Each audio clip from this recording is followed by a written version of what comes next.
ఇంటికి బయలుదేరండా? ఏమిటి విశేషాలు? అదే మా బాసు గుండు పాండురంగ గారు నిన్న మంచి రోజు చూసి వాళ్ళ అమ్మాయిని తీసుకోవడం రమ్మని చెప్పమన్నారు. ఓహో, ఇప్పుడు నువ్వు ఆడపెళ్లి వారి వైపు పెళ్లి పెద్దగా వచ్చావన్నమాట.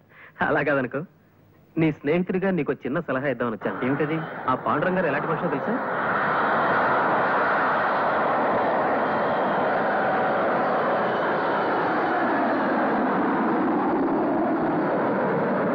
ఆయన ప్రతి చిన్న విషయానికి మరే ఆ నడక నువ్వు నడవలేవురా?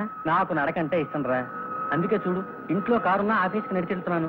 అది కాదురా, రోజు ఆయనతో నడవడం. ఏం పర్వాలేదురా, మంచి రోజు చూసి పెళ్లి చూపులకు వస్తున్నానని చెప్పు. ఆయన గురించి ఇంత చెప్పినా నీ పట్టు మానవన్నమాట. మంచి సంబంధం కదరా, ఎలా వదులుకుంటాను? సరే, రేపు పొద్దున నిన్ను వాళ్ళ ఇంటికి తీసుకెళ్లి ఆయన విచిత్ర విన్యాసాలు చూపిస్తాను. అప్పుడు డిసైడ్ చేద్దు కానీ. ఒరే చాకు, ఇప్పటికైనా మించిపోయింది ఏం లేదు. మా బాస్తో నువ్వు నడవలేవురా. నా మాట విని ఈ ఇంటితో ఏ సంబంధం పెట్టుకోకు. అబ్బా, ఆలోచిస్తాను లేరా, నువ్వు ఊరికే నా మెదడు తొలిచేయకు. నమస్కారం సార్. ఏం కావాలి? నాకు పని ఏదైనా ఇప్పిస్తారేమోనని. నేను వాకింగ్ వెళ్తున్నాను, అలా చక్కగా నడుస్తూ మాట్లాడుకుందాం పద. అలాగేనండి. ఇంకో విరివేదో ఫినిష్ ఇవ్వాలా? చూసావా, వాడిని 40-50 కిలోమీటర్లు నడిపించి అక్కడ వాడిని వదిలేసి మా బాస్ కారెక్కి వచ్చేస్తాడు. రేపు నువ్వు ఇంటల్లుడు అయితే నీతో ఏదైనా మాట్లాడాలంటే ఏ చింతలపూడి దాకానో చిత్తూరు దాకానో నడిపించి నిన్ను అక్కడ వదిలేసి వచ్చేస్తాడు. నువ్వు అంత దూరం నడవగలవా చెప్పు? ఇందాకటి నుంచి చూస్తున్నాను, ఈ సంబంధం వద్దని నా చేత చెప్పించడానికి గంగవెర్లు ఎత్తిపోతున్నావు. కారణం నేను ఊహించానులేరా. ఏమిటిది? రే, మీ బాస్ కూతుర్ని నువ్వు పెళ్లి చేసుకోవాలని నీ ప్రయత్నం, అవునా? అంటే అది ఆ మాట ముందే చెప్పచ్చు కదరా. ఓకే, నేను నీకు అడ్డు రాను.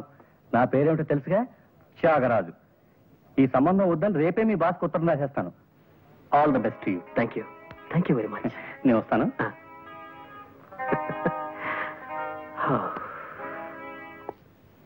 Good morning. Good morning. పెళ్లి కొడుకు త్యాగరాజుని కొంత చూశాను, కొంత ఊహించాను. మా నాన్నగారు నడక చూపించి బెదరగొట్టి పంపిస్తున్నట్టున్నారు. అదే పెద్దగా ఏం కొట్టలేదండి. ఈ ఇంటికి అల్లుడు అయితే రోజుకి జస్ట్ 200 మైళ్ళు నడవాల్సి వస్తుంది అన్నాను. మావాడు మహాబద్దకిస్తులేండి. అరే, ఇంట్లోనే బెడ్రూమ్ నుంచి బాత్రూమ్ దాకా సైకిల్ మీద పెడుతుంటాయండి. ఆ నడక నా వల్ల కాదని తాడుకుని పారిపోయాడు. Anyway, thank you for it. It's my pleasure. అవును, మీ హైట్ 5 అడుగుల 6 అంగుళాలు అనుకుంటాను, అవునా? కాదండి, 5'4". వాట్? జస్ట్ 5'4"ఏనా? అరే, ఇదేంటిది? What is this? నేను మీకంటే 2 అంగుళాలు ఎత్తు ఎక్కువ ఉన్నట్టున్నాను. అంటే నా హైట్ 5'6". 5 feet 6 inches. తమాషాగా ఉంది. 5 feet 6 inches. గుర్తుపెట్టుకోండి, my height is 5 feet 6 inches.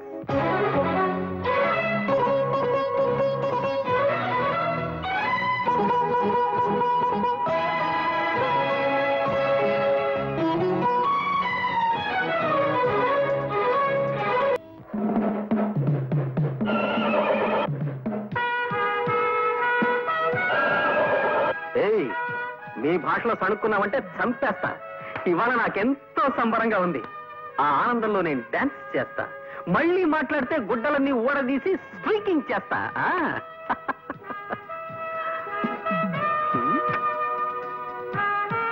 Hi daddy, how are you? పైత్య ప్రకోపమనగా నిది గుర్రమెక్కలేని చెమటకు ఈ నృత్యశేలయ్యాల తమ శ్రాద్ధము. ఆగుడు, దాము క్రితము తమ కొరకు ఉత్తర పురుషుడు వచ్చినాడు. ఉత్తర పురుషుడా? వాడేవాడు? మానవ భాష వాడినన్నా. ఉత్తర పురుషుని ఆంగ్లమున పోస్ట్ మ్యాన్ అందరు. మనకి నేను తెలియదు, మన బొంద. మీకే ఉత్తరం వచ్చినది చదువుకునుడు. Thank you. ప్రియమైన ఆనంద్ మోహన్ కి నీ బాల్యమిత్రుడు లక్ష్మీ ప్రసాద్ రాయనది. ప్రసాద్, కాలేజ్ చదువులు అయిపోగానే నేను మా ఊరు వెళ్ళిపోయాను. నేను తన కళ్ళ ముందే ఉండాలన్న మా నాన్నగారి కోరికను కాదనలేక మా నందిగామలోనే ఒక అద్దె సైకిల్ షాప్ పెట్టుకున్నాను. ఆంధ్ర బ్యాంక్ నుంచి 20,000 అప్పు కూడా తీసుకున్నాను. అదేం కర్మము, మా ఊళ్ళో ఎవరికైనా అర్జెంటుగా ₹1 అవసరం అయితే నా దగ్గర నుంచి అద్దె సైకిల్ తీసుకెళ్లి వెల్లుడెప్పును అమ్మేసేవాళ్ళు. డెప్పేదిని అడిగితే కాకెత్తుకుపోయిందనో గద్ద తనుకుపోయిందనో అని చెప్పి నా డెప్ప మీద ఒకటి ఇచ్చేవాళ్ళు. ఇంకొందరు నా సైకిల్ని తాకట్టు పెట్టేసి సగం రేటుగా అమ్ముకుని జల్సాలు చేసుకునేవారు. ఈ లోపు మా నాన్నగారు పోయారు. కొట్లో ఉన్న సైకిళ్లలో చాలా మట్టుకు పోయాయి, కొన్ని పాడైపోయాయి. బ్యాంకు వాళ్ళ నుంచి అప్పు తీర్చమని నోటీసులు పెరిగిపోయాయి. అందుకే ఈ అప్పులు బాధ తట్టుకోలేక నేను ఒక నిర్ణయం తీసుకున్నాను. అది ఆత్మహత్య చేసుకోవడం. ఎవరు లేరు గనక ఉన్న ఒక్క ఆప్తుడైన నీకు తెలియచేయడం విధాయకమని ఈ ఉత్తరం రాశాను. నా ఉద్దేశం నువ్వు ఇక్కడికి రావాలనో నాకు సహాయం చేయాలనో కాదు, కేవలం నీకు తెలియపరచడానికి మాత్రమే. రేపు ఈ పాటికి బహుశా నేను ఉండనేమో. నీ ప్రసాద్.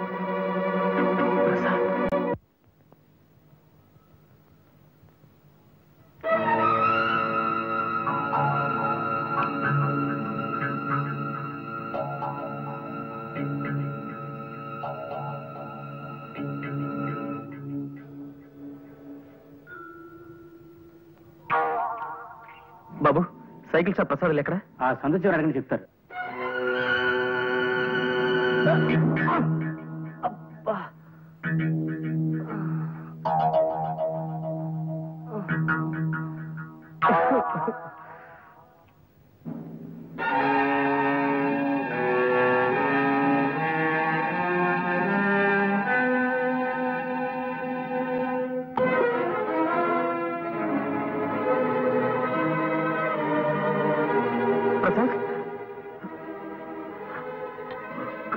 ప్రసాద్, ప్రసాద్, ప్రసాద్, ప్రసాద్, ప్రసాద్. మోహన్, నువ్వు కూడా వచ్చేసావా? ఇప్పుడే బస్కొచ్చాను రా. ఓహో, ఈ మధ్య ఇక్కడికి బస్సులు కూడా వేశారనమాట. వాటిని ఆర్టీసీ వాళ్లే నడుపుతున్నారా? అవునులే, పాపం పెరిగి రోజుకి లక్షల లెక్కన పోతున్నారు జనం. ఏమిట్రా పిచ్చి మాటలు? ఇదేమిటి అనుకుంటున్నావు? నరకం కాదా? ఇది నరకం కాదురా, నందిగామ, మీ ఊరు. అంటే నేను చచ్చిపోలేదా? ఈ నిద్ర మాత్రలు కూడా నన్ను మోసం చేసాయి అన్నమాట. ఇవి నిద్ర మాత్రలు కావురా, పెప్పర్మెంట్ బిళ్ళలు. పెప్పర్మెంట్ బిళ్ళ?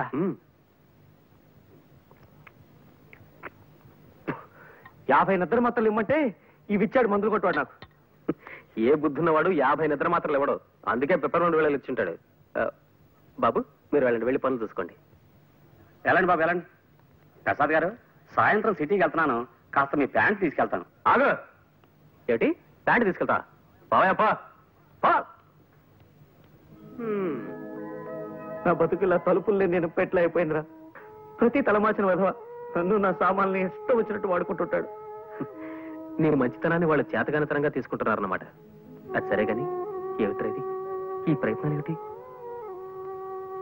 మోహన్, ఓడనరా, జీవితంలో పూర్తిగా ఓడిపోయాను. ఇంకేం మాట్లాడుకో, కళ్ళు తుడుచుకో, తుడుచుకో, బట్టలు వేసుకో, బయలుదేరు. ఎక్కడికి? సుబ్రహ్మణ్యం, నేను రెడీ సార్. నమస్కారం సార్. రాబోయరా, ఏమిటి విశేషాలు? సార్, నిన్న మీకు చెప్పాను కదా సార్, మా ఫ్రెండ్ ప్రసాద్ అని. ఇతనేనండి. నమస్కారం సార్. నమస్తే నమస్తే. ప్రస్తుతం నేను వాకింగ్ కి బయలుదేరుతున్నాను, అలా నడుస్తూ మాట్లాడుకుందాం పద. సార్, పోనీ వీడిని ఆఫీస్కి తీసుకొస్తాను సార్, అది బెటర్ కదా?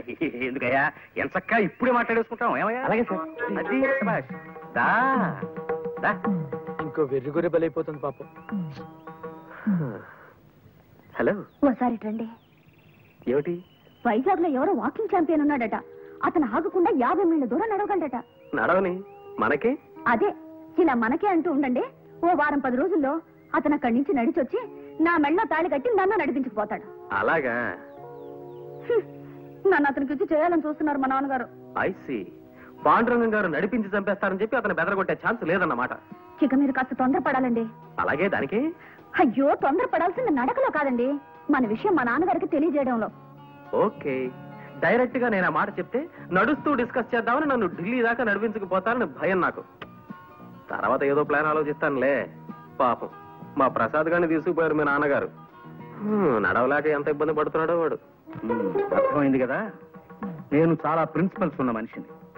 నా ఆఫీసులో ఉద్యోగం చేయడం అంటే తారు రోడ్డు మీద కారు ప్రయాణం లాంటిది కాదు, మిట్టపల్లాల్లో కాలినడక లాంటిదని నీకు తెలియజేయడానికే నిన్ను ఈ రూట్ లో తీసుకొచ్చానన్నమాట.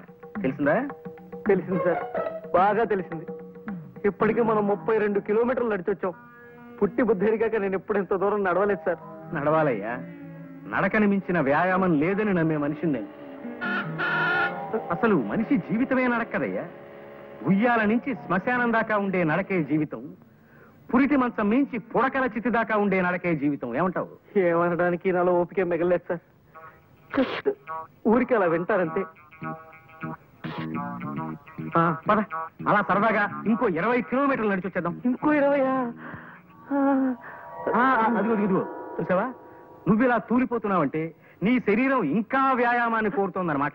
పద దా దా, అలా నడవాలి.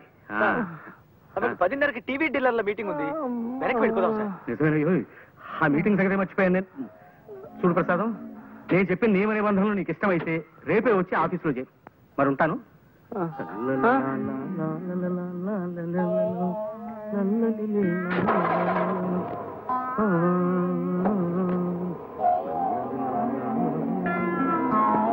ఈ ఏడుపేంట్రా? కాళ్ళు నొప్పులు పుడితే కళ్ళ నీళ్లు పెట్టుకుంటావేమిటి?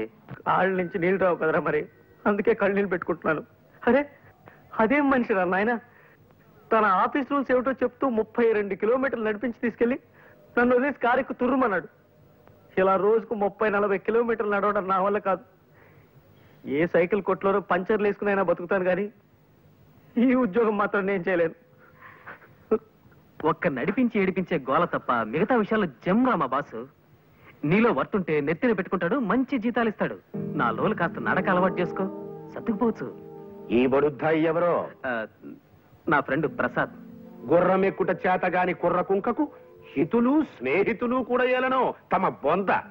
జోగి జోగి రాసుకున్న బూడిదరాలనని ఈ గృహమునందు అతిథులకు చాకిరి చేయి వారెవరునూ లేరు. తక్షణమేతగాడని చతుశ్చక్ర శకట నివాస స్థానమునకు కొనిపోయి పంపివేయుడు. చతుశ్చక్ర ఇదేమిటి? మానవుల భాషలో మాట్లాడినా? ఆ చతుశ్చక్ర శకట నివాస స్థానమును ఆంగ్లమున బస్ స్టాండ్ అందరు. ఇది నువ్వు తెలియదు మనకు, మన పిండము.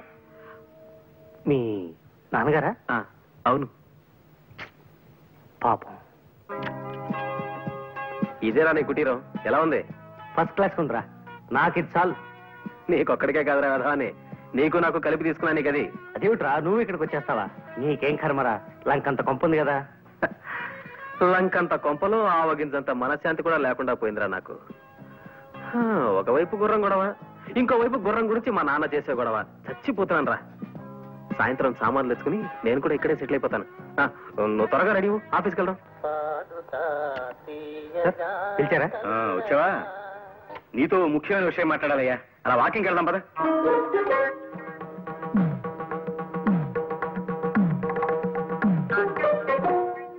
అదేమిట్రా వేడి నీళ్ళలో నిలబడ్డావేంటి? నడిచి నడిచి కాళ్ళు సొరకాయల షేపులోకి వచ్చేసారా, కాస్త నొప్పి తగ్గుతుందని ఇలా. 4 రోజులు వచ్చుకోరా, నడక అలవాటవుతుంది.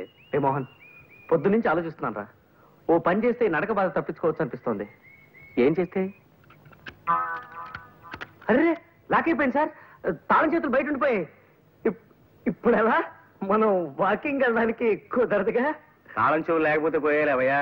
ఇక్కడ వాకింగ్కి నేను మార్గం చెప్తా కదా. ఇక్కడ వాకింగ్? కమాన్.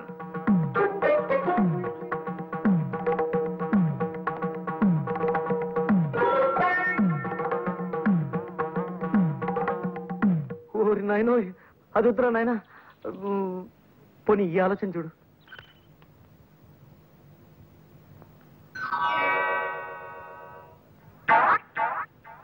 సారీ సార్, మీ కాలికి ఇలా దెబ్బ తగలడం నాకు చాలా బాధగా ఉంది. ఇప్పట్లో ఇంకా నడవలేరు పాపం. ఎందుకు నడవలేను పిచ్చివాడ? వాకింగ్కి వెళ్దామా? వాకింగా? ఇలా ఎలా? దానికి నేను మార్గం చెప్తా కదా.